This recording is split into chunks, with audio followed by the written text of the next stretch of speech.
കൊൽക്കത്തയിലെ അന്താരാഷ്ട്ര വിമാനത്താവളത്തിന് നടുക്ക് ഒരു മോസ്ക് ഉണ്ട് എന്നുള്ളത് നമ്മളെ എല്ലാവരെയും ഞെട്ടിച്ച ഒരു വാർത്തയാണ്. ആ മോസ്ക് എത്രയോ കാലങ്ങളായി വിമാനങ്ങൾ ഇറങ്ങുന്നതിനും പറന്നു പൊങ്ങുന്നതിനും തടസ്സമായിട്ട് അവിടെ നിൽക്കുന്നുണ്ടായിരുന്നു. അതുകൊണ്ട് തന്നെ വലിയ വിമാനങ്ങളടക്കം ആ എയർപോർട്ടിൽ ഇറങ്ങിയതുമില്ലായിരുന്നു ഈ കാലം അത്രയും. അവിടെ ഒരു ഭരണമാറ്റം വരേണ്ടി വന്നു. അതൊന്ന് നീക്കിക്കൊണ്ട് ആ വിമാനത്താവളം പൂർണ്ണഗതിയിൽ പ്രവർത്തനമാക്കാൻ. ഈ വാർത്ത സംബന്ധിച്ച് വടയാർ സുനിലാണ് ആദ്യമായിട്ട് ഇതിന്റെ പ്രധാനപ്പെട്ട വിവരങ്ങളെല്ലാം നമ്മൾ ഇന്ത്യ ലൈവിലൂടെ പങ്കുവച്ചത്. സർ, ഇപ്പോൾ ഒരു ഉത്തരവ് വന്നിരിക്കുന്നു. സുവേന്ദു അധികാരി മുഖ്യമന്ത്രി ഉത്തരവിട്ടിരിക്കുന്നു ആ മോസ്ക് പൊളിച്ചു മാറ്റാനായിട്ട്. സർ, എങ്ങനെയാണ് അതിന്റെ നടപടിക്രമങ്ങൾ പൂർത്തിയാകാൻ പോകുമ്പോൾ ഉണ്ടാകുന്ന മാറ്റം? മറ്റെന്തെങ്കിലും പ്രശ്നങ്ങൾ ഉണ്ടാവാനുള്ള സാധ്യതയുണ്ടോ? എന്തൊക്കെയാണ് സുവേന്ദുവിന്റെ പദ്ധതികൾ? അത് പ്രിയൻ പറഞ്ഞ പോലെ പ്രിയനും സുനിലും കൂടിയുള്ള ഒരു അഭിമുഖത്തിലാണ് സുനിൽ ഈ കാര്യം വിശദമാക്കിയിട്ട് പറഞ്ഞത് അല്ലേ. 136 വർഷം പഴക്കമുണ്ട് ഈ മോസ്കിന്. ബംഗ്ര മോസ്ക് എന്നാണ് അതിന്റെ പേര്. ഞാനത് ഇപ്പോഴും ഓർക്കുന്നു. സുനിൽ പറഞ്ഞ പേരാണത്, ബംഗ്ര മോസ്ക്. ഇപ്പൊ ഈ എയർപോർട്ടിന്റെ പേര് കൽക്കട്ടയിലെ സുഭാഷ് ചന്ദ്രബോസ് ഇന്റർനാഷണൽ എയർപോർട്ട് എന്നാണ് അതിന്റെ പേര്. സുഭാഷ് ചന്ദ്രബോസ് സ്മാരക വിമാനത്താവളം. അതിനടുത്ത് ഈ എയർപോർട്ടിന് ഉള്ളിലാണ് ഈ മോസ്ക് നിൽക്കുന്നത്. അതായത് എയർപോർട്ടിലെ റൺവേന്ന് കഷ്ടി കണ്ട് 150 മീറ്റർ ദൂരെയാണ് ഈ മോസ്ക് സ്ഥിതി ചെയ്യുന്നത്. വളരെ അപകടകരമായ ഒരു സ്ഥിതിയാണ്. അപ്പൊ ഇത്രയും ഈ സാധാരണ എയർപോർട്ടിൽ നിന്ന് ഇങ്ങനെയുള്ള കെട്ടിടങ്ങളൊന്നും വരാൻ സമ്മതിക്കില്ല. എയർപോർട്ടിനകത്ത് തന്നെ, എയർപോർട്ടിന് പുറത്തും കൂടി വരാൻ സമ്മതിക്കില്ല. അതൊക്കെ സുരക്ഷാ പ്രശ്നങ്ങളെ നേരിട്ട് സ്വാധീനിക്കുന്ന, നേരിട്ട് അഫക്റ്റ് ചെയ്യുന്ന ഘടകങ്ങളാണ്. ഇപ്പൊ വിമാനം ഇറങ്ങുകയും പോവുകയൊക്കെ ചെയ്യുമ്പോൾ എന്തും സംഭവിക്കാവുന്ന സിറ്റുവേഷൻ ആണ് ഇങ്ങനെയൊക്കെ ഉള്ളത്. ഈ ഒരു മോസ്കിൽ തട്ടോ മുട്ടോ എന്തെങ്കിലുമൊക്കെ ചെയ്തു കഴിഞ്ഞിട്ടുണ്ടെങ്കിൽ. വർഷങ്ങളോളായിട്ട് ഈ കൽക്കത്ത വിമാനത്താവളത്തിന്റെ വികസനം മുരടിച്ച് നിൽക്കുക. അത് ചെയ്യാൻ പറ്റില്ല, അതിൽ സമ്മതിക്കില്ല. ഈ പള്ളി അവിടെ നിന്ന് മാറ്റാൻ പറഞ്ഞാൽ അവര് പറയും മാറ്റൂല, നിങ്ങളാണ് വിമാനത്താവളം മാറ്റിക്കോളാൻ പറഞ്ഞുകൊണ്ട്. ഇവിടെ ഈ ബംഗാളില് 77 വരെ കോൺഗ്രസും 77 തൊട്ട് 2011 വരെ മാർക്സിസ്റ്റ് പാർട്ടിയും, 2011 തൊട്ടല്ലേ മറ്റേ ആയ്മ വന്നത്, അതോ 2016 2011 തൊട്ടാണ് മറ്റേ മമതാ ബാനർജി വന്നത്. അവരും ഒന്നും മുസ്ലിങ്ങളെ ഹർട്ട് ചെയ്യില്ല, കാരണം അവർക്ക് മുസ്ലിങ്ങളെ പേടിയാണ്. കാരണം വോട്ട് ബാങ്ക് ആണ് അവരുടെ മുസ്ലിംസ് എന്ന് പറയുന്നത്. അപ്പൊ ഇത് വളരെ അപകടം പിടിച്ച ഒരു സ്ഥിതിയായിരുന്നു. വിമാനങ്ങാനും എന്നെങ്ങാനും ഒന്ന് ഡൈവേർട്ട് ചെയ്ത് പോയാൽ ഈ വിമാനത്തിന്റെ ചിറകും അതല്ലെങ്കിൽ വിമാനം വരെ ചെന്ന് ഇടിക്കാവുന്നതാണ് ഈ എയർപോർട്ടിലേക്ക്. എന്നിട്ട് ഈ എയർപോർട്ടിലേക്ക് പോയി നമാസ് ചെയ്യാൻ ആൾക്കാരെ ദിവസം കയറ്റിക്കൊണ്ട് വന്നത് എങ്ങനെയാണെന്നറിയാമോ? ആധാർ കാർഡ് കാണിച്ചു കൊടുത്താൽ എല്ലാവരും കയറ്റിവിടുകത്തേക്ക്. വഴി കൂടി പോകണം, ചാക്കനും പോക്കന്റെ കയ്യിലൊക്കെ ഡ്യൂപ്ലിക്കേറ്റ് ആധാർ കാർഡ് ഉണ്ട്. അത് കാണിച്ചു കഴിഞ്ഞാൽ എയർപോർട്ടിനകത്തേക്ക് കയറ്റിവിടും. എന്നിട്ട് അവന്മാരവിടെ പോയി നിസ്കരിക്കാന്നോ നമാസ് ചെയ്യാന്നൊക്കെയാണ് പറയുന്നത്. അത് കഴിഞ്ഞ് ഇറങ്ങി പൊക്കോളൂ അവരവിടെ. ലോകത്തിലെ ഒരു വിമാനത്താവളത്തിൽ ഇങ്ങനെ നടക്കുന്നുണ്ടായിരുന്നു. ഈ വിമാനത്തിന് എന്താ പറയണേ, ഇവർക്ക് പേടിയായിരുന്നു ഈ മാർക്സിസ്റ്റുകാർക്കും കോൺഗ്രസുകാർക്കും പിന്നെ തൃണമൂൽ കോൺഗ്രസുകാർക്കും. ഈ ഇത്ര അപകടകരമായ ഒരു മോസ്ക് സൃഷ്ടിച്ച വൻ സുരക്ഷാ പ്രശ്നങ്ങൾ, അതൊന്നും ഇവർക്ക് പ്രശ്നം ഉണ്ടായിരുന്നില്ല. കാരണം ചാവുമ്പോൾ യാത്രക്കാരാണല്ലോ ചാവണം, അവരല്ലല്ലോ ചാവുന്നത്. അപ്പൊ ഇത് പലവട്ടത്തിൽ ഈ നമ്മുടെ എയർ സേഫ്റ്റി ഉദ്യോഗസ്ഥന്മാരുണ്ട്, director general of civil aviation, പിന്നെ international airport authority of India എന്നൊക്കെ പറയുന്ന കേന്ദ്ര ഗവൺമെന്റ് സ്ഥാപനങ്ങളുണ്ട്. അവര് അവിടുത്തെ സുരക്ഷാ വിദഗ്ധന്മാരും പിന്നെ അതുപോലെ വിമാനം ഓടിക്കുന്നവർ പൈലറ്റുകളും ദശാബ്ദങ്ങളായിട്ട് സർക്കാരിനോട് അപേക്ഷിച്ചുകൊണ്ടിരിക്കുകയായിരുന്നു, നിങ്ങൾ ഈ മോസ്കിനെ പറ്റി എന്തെങ്കിലും ചെയ്യണോട്ടോ എന്ന്. പക്ഷെ ഈ വോട്ട് ബാങ്ക് രാഷ്ട്രീയം കാരണം ഇതുവരെ ഒന്നും ചെയ്തില്ല. അവർ തൊട്ടുപോലും ഇല്ല. റൺവേയുടെ വികസനം അങ്ങനെ മുരടിച്ചു നിന്നു. അതുകൊണ്ട് വലിയ വലിയ വിമാനങ്ങൾക്കൊന്നും കൽക്കത്തയിലേക്ക് വരാനോ പോകാനോ പറ്റൂലായിരുന്നു. ഈ എന്താ പറയുന്ന ഈ നമ്മുടെ മോസ്ക് കാരണം ഒരു വിമാനം ലാൻഡ് ചെയ്യാനായിട്ട് വരുമ്പോൾ അതല്ലെങ്കിൽ പറന്ന് പൊങ്ങാനായിട്ട് തയ്യാറെടുക്കുമ്പോൾ ഉണ്ടാവുന്ന പ്രശ്നങ്ങളൊന്ന്. വേറൊന്ന്, പിന്നെ ഏറ്റവും വലിയ പ്രശ്നം കൽക്കട്ട എയർപോർട്ടിൽ അഡ്വാൻസ്ഡ് ഇൻസ്ട്രുമെന്റ് ലാൻഡിംഗ് സിസ്റ്റം ഉണ്ട്. Advanced instrument landing system. ഇപ്പൊ വലിയ മഴ പെയ്യാണ്, അല്ലെ മൂടൽ മഞ്ഞ് വന്ന എയർപോർട്ട് കംപ്ലീറ്റ് വിസിബിലിറ്റി ഇല്ലാത്ത സമയത്ത് അഡ്വാൻസ്ഡ് ഇൻസ്ട്രുമെന്റ് ലാൻഡിംഗ് സിസ്റ്റം ഉണ്ടെങ്കിൽ വിമാനങ്ങൾക്ക് വിമാനത്താവളത്തിൽ ഇറങ്ങാൻ സാധിക്കുമായിരുന്നു. പക്ഷെ ഈ മോസ്ക് കാരണം ഇത് ഇൻസ്റ്റാൾ ചെയ്യാൻ സാധിക്കില്ല.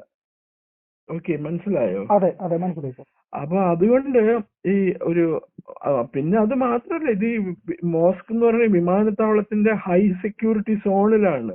ഹൈ സെക്യൂരിറ്റി, അതും എയർ സൈഡ് സോണിൽ എന്ന് പറഞ്ഞാൽ വിമാനം പറന്ന് പൊങ്ങുന്ന സൈഡിലാണ് നിന്നോണ്ടിരിക്കുന്നത്. അതെ അപ്പൊ അതൊന്നും ലോകത്ത് ഒരിടത്തും ഈവൻ സൗദി അറേബ്യയിൽ ഒരു ഇങ്ങനെയുള്ള ഒരു സിറ്റുവേഷൻ ഇല്ല. ഇവര് എന്ത് ചെയ്താൽ സമ്മതിക്കില്ല, ഇവർക്ക് പേടിയായിരുന്നു ഈ രാഷ്ട്രീയക്കാർക്ക്. അത് മാത്രമല്ല സർ, മമതാ ബാനർജി ഈ മോസ്കിലേക്ക് ആൾക്കാർക്ക് നമാസിന് പോകാൻ വേണ്ടിയിട്ട് ബസ് സർവീസ് വരെ കൊടുത്തിരുന്നു. അതെ അതെ അതെ, എയർപോർട്ടിലെ ബസ് ഉപയോഗിച്ചിരുന്നു. അവർക്ക് CISFന്റെ സംരക്ഷണം ഉറപ്പാക്കി കൊടുത്തു എന്നാ പറയുന്നത്, സെൻട്രൽ ഇൻഡസ്ട്രിയൽ സെക്യൂരിറ്റി ഫോഴ്സിന്റെ സംരക്ഷണം. മമതാ ബാനർജി മാത്രമല്ല, കോൺഗ്രസ്സുകാർ ഇത് തന്നെയാണ് ചെയ്തത്, കമ്മ്യൂണിസ്റ്റുകാർ ഇത് തന്നെയാണ് ചെയ്തത്. അതെ. അപ്പൊ ഇപ്പോ സുവേന്ദു അധികാരത്തിൽ വന്ന് ഈ കാര്യം അദ്ദേഹത്തിന്റെ ശ്രദ്ധയിൽപ്പെടുത്തിയപ്പോ അവർ ഇന്നലെ ക്യാബിനറ്റ് കൂടിയിട്ട് തീരുമാനിച്ചത് മോസ്ക് അവിടെ നിന്ന് പൊളിച്ചു മാറ്റണം. വേറെ എവിടേക്ക് ഇങ്ങനെ സേഫ് ഡിസ്റ്റൻസിലേക്ക് മോസ്ക് പൊളിച്ചു മാറ്റാം. എന്നിട്ട് എയർപോർട്ടിൽ ഒരു ഇത് സുരക്ഷിതത്വ സംവിധാനം ഏർപ്പെടുത്താം. ദെൻ വിമാനത്താവളത്തിൽ റൺവേ ഒക്കെ വികസിപ്പിക്കാനായിട്ടുള്ള സൗകര്യമായി കഴിഞ്ഞു എന്നുള്ളത്. അപ്പൊ ഒരു വർഷം കണ്ട് എനിക്ക് തോന്നുന്നു 4 കോടി 5 കോടി എങ്ങാണ്ട് വെച്ച പാസഞ്ചേഴ്സ് ആണ് കൽക്കത്ത വിമാനത്താവളം ഉപയോഗിക്കണമെന്ന് പറയുന്നത്. ഈ മോസ്കിനെ പറ്റി പറയുമ്പോൾ ഒരു കാര്യം പ്രത്യേകം പറയണത്, ഇന്റർനാഷണൽ ഏവിയേഷൻ ലോയുടെ നഗ്നമായ ലംഘനമാണത്രേ ഈ മോസ്ക്. ഇതൊന്നും ഇവര് പറഞ്ഞിട്ടില്ല. അപ്പൊ ഇത് പ്രശ്നം എന്ന് വെച്ചാൽ പള്ളി പൊളിക്കാൻ പറ്റൂല, അത് മുസ്ലിങ്ങളെ വിഷമിപ്പിക്കുന്നവരാണ്. അതൊക്കെ ശുദ്ധ അസംബന്ധ. കാരണം ഈ മുസ്ലിങ്ങളുടെ മറ്റേ ജന്മസ്ഥലം എന്ന് പറഞ്ഞ സൗദി അറേബ്യയാണ്. അവിടെ മെക്കയിലും മദീനയിലൊക്കെ എത്രയോ പള്ളികൾ പൊളിച്ചു മാറ്റണം, റിയാദിലൊക്കെ. അതിന്റെയൊക്കെ പടം നമുക്ക് ഇന്റർനെറ്റിൽ കാണാൻ പറ്റും. പള്ളി പൊളിക്കുന്നതിന്റെയൊക്കെ റോഡിന്റെ വികസനം കൂട്ടാൻ വേണ്ടിയിട്ട്, അതല്ലെങ്കിൽ 5 സ്റ്റാർ ഹോട്ടൽ പണിയാൻ വേണ്ടിയിട്ട്, പാലം പണിയാൻ വേണ്ടിയിട്ട്, ഇതിനൊക്കെ വേണ്ടിയിട്ട് സൗകര്യത്തിന് വേണ്ടിയിട്ട് മോസ്ക് പൊളിച്ചു കളയാറുണ്ട് അവര്. വേറെ മോസ്ക് പണിയോ, ദാറ്റ്സ് അനദർ തിങ്. അപ്പൊ അതിനൊന്നും അവിടെ അത് നടക്കുന്നതിന് പ്രശ്നമില്ല. ഇവിടെ ഈ കാലത്ത് ഇന്ത്യയിലൊന്നും തൊടാൻ പാടില്ല. ഇന്ത്യയിൽ മുസ്ലിങ്ങൾ എന്ന് പറഞ്ഞാൽ ടോപ്പ് ഗ്രേഡ് പൗരന്മാരാണ്. അവരെ തൊട്ട് കളിക്കാൻ പാടില്ല. അവര് കാര്യം നമ്മുടെ പോലെ ഇന്ത്യക്കാരെന്ന് ആണെങ്കിലും അവർക്ക് പ്രത്യേക പദവിയുണ്ട്. കമ്മ്യൂണിസത്തിൽ പറയണ കേൾക്കാൻ പാടില്ല, all are equal but some are more equal എന്ന് പറഞ്ഞു. ഇവരൊക്കെ ആ വർഗീയത്തിൽപ്പെട്ടതാണ്.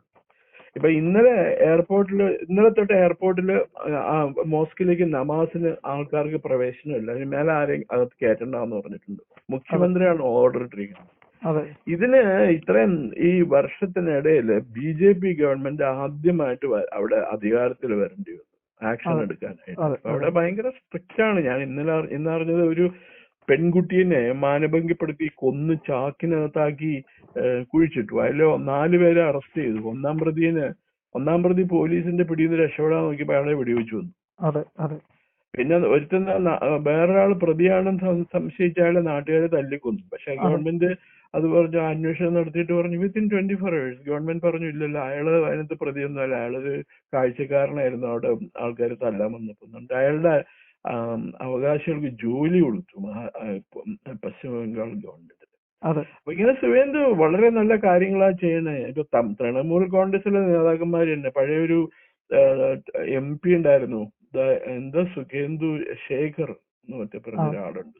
അയാൾ ഇന്നിപ്പോ സുഖേന്ദു ശേഖർ റോയ്, അയാള് മുൻ MP ആണ്. അയാള് തൃണമൂൽ കോൺഗ്രസിലായിരുന്നു. ഇപ്പൊ അയാള് രാജിവെച്ച് BJP ചേർന്നു തോന്നുന്നു. അയാൾ പറയണം ഇതാണ് യഥാർത്ഥ ഭരണം എന്ന് പറയുന്നത്. അതായത് അവരുടെ തെരഞ്ഞെടുപ്പ് മാനിഫെസ്റ്റോയിൽ എന്താണ് പറഞ്ഞിരിക്കുന്നത് എന്നുള്ളത് വളരെ വേഗം അവർ നടപ്പിലാക്കിക്കൊണ്ടിരിക്കുകയാണ്. ഈ എയർപോർട്ടിന്റെ പ്രശ്നമൊക്കെ എന്നേ പരിഗണിക്കേണ്ടതായിരുന്നു. ഇതൊന്നും പരിഗണിക്കാൻ ഗവൺമെന്റിന് കഴിഞ്ഞില്ല. അതൊരു പരാജയമാണ്. പക്ഷെ ഇപ്പൊ സുവേന്ദു അധികാരി വളരെ വേഗത്തിലാണ് ഇത് നടത്തുന്നതെന്നാണ് പറയുന്നത്. ഇത് പക്ഷേ ഈ എയർപോർട്ടിനെ കുറിച്ച് കേരളത്തിലുള്ളവർ അറിയണ പ്രിയനും നമ്മുടെ ചീഫ് എഡിറ്റർ സുനിലും കൂടി നടത്തിയ അഭിമുഖത്തിലാണ്. മുഖ്യധാരാ മാധ്യമങ്ങളിൽ ഇതൊന്നും എഴുതില്ല. അല്ല, പള്ളീനെ പേടിച്ചിട്ട്, മറ്റേ എല്ലാ കോയമാരെ പേടിച്ചിട്ട് അതൊന്നും കൊടുക്കില്ല ന്യൂസ്. അത് മാത്രമല്ല സർ, ഇനിയിപ്പോ എഴുതും, ഇത് പൊളിച്ചു കഴിയുമ്പോ എഴുതും അതാ സുവേന്ദു BJP വന്നിട്ട് മുസ്ലിങ്ങളുടെ പള്ളികൾ പൊളിക്കുന്നു എന്ന് പറഞ്ഞുകൊണ്ട്. അല്ലാണ്ട് വാർത്ത കൊടുക്കാൻ പറ്റില്ലല്ലോ, നല്ല കാര്യം. ഇപ്പൊ അതേ കഴിഞ്ഞ ദിവസം കണ്ടില്ലേ, ഒരു നമ്പർ 1 ബോറൻ മുൻ മന്ത്രി അയാൾ പറയാണ് അർജന്റീന ജയിച്ചു കഴിഞ്ഞപ്പോൾ അയാൾ അർജന്റീനയുടെ വംശീയ വെറിയാണുള്ളത്, അതിനകത്ത് കറുത്ത വർഗ്ഗക്കാരൻ ആരുമില്ല. കേരളത്തിലെ ഒരു മുൻ മന്ത്രി പറയാണ് മാർക്സിസ്റ്റുകാരൻ. അപ്പൊ ഈ ചൈനയിൽ എത്ര കറുത്ത വർഗ്ഗക്കാരനുണ്ട്? ചൈനയുടെ ഫുട്ബോൾ ടീമിൽ, സോവിയറ്റ് യൂണിയൻ, റഷ്യയുടെ ഫുട്ബോൾ ടീമിൽ എത്ര കറുത്ത വർഗ്ഗക്കാരുണ്ട്? ഇതിനെ പറ്റി ഒന്നും അവൻ അന്വേഷിക്കില്ല. ക്യൂബയിലുണ്ടോ എന്ന് സംശയമാണ്. ക്യൂബ ഉണ്ടോ ഇപ്പൊ? അതിന് ക്യൂബയിൽ ഉണ്ടോ എന്ന് സംശയിക്കുന്നതിന് വരും. ക്യൂബയിലുണ്ടോ അവനൊക്കെ? ഇപ്പൊ ക്യൂബയിലുണ്ട്, പട്ടിണിയുണ്ട് സാർ, പരിവട്ടമുണ്ട്, ജനങ്ങൾ ദുരിതത്തിലാണ്. അതിപ്പോ കുറച്ചു ദിവസം കഴിഞ്ഞ് ട്രംപ് മാറ്റി കൊടുക്കും. ക്യൂബയിലേക്ക് പട്ടാളത്തിന് വിട്ട് അയാളുടെ മരുമകനെ അവിടെ പ്രസിഡന്റ് ആയിട്ട് അപ്പോയിന്റ് ചെയ്യാനാണ് സാധ്യത കൂടുതൽ. നമ്മൾ ഈ അപ്പീസ്മെന്റ് പൊളിറ്റിക്സ് അല്ലേ, അപ്പീസ്മെന്റ് പൊളിറ്റിക്സ്, അതായത് ന്യൂനപക്ഷത്തിനെ അങ്ങോട്ട് പരമാവധി സൂചിപ്പിക്കുന്ന രീതിയിലുള്ള ഇടപാട്. അത് ഈ മുസ്ലിങ്ങളെയും ക്രിസ്ത്യാനികളെയും നമ്മൾ തലയിൽ കയറ്റി വെച്ച് ചെയ്തിട്ടുണ്ടെങ്കിൽ നമുക്ക് ഭയങ്കര അപകടമാണത്.